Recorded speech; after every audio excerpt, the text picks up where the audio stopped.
உங்கள் தேவனாகிய கர்த்தர் இரக்கமுள்ளவர். நம்முடைய தேவன், நாம் எந்த ஆண்டவரோடு நடக்கிறோமோ அந்த இயேசு கிறிஸ்து இரக்கமுள்ளவர். அதனால நம்மை கைவிடவே மாட்டார். அவர் இரக்கமுள்ளவராக இருக்கிறதுனால நம்ம சின்ன சின்ன தப்பு பண்ணா கூட உடனே ஒரு விலைக்கெல்லாம் போயிட மாட்டார்.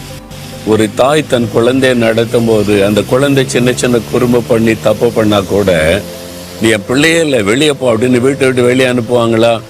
இல்லை, கோவப்படுவாங்க, கொஞ்சம் கடிந்து கொள்ளுவாங்க, ஆனால் அணைத்து கொள்ளுவாங்க. என்ன குழந்தை மேலே அவங்களுக்கு ரொம்ப இரக்கம்.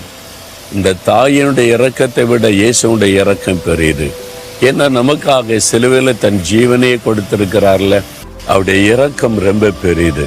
அவருடைய இரக்கத்தின் நிமித்தமாக தான் நம்ம இதுவரைக்கும் உயிரோடு கூட இருக்கிறோம்.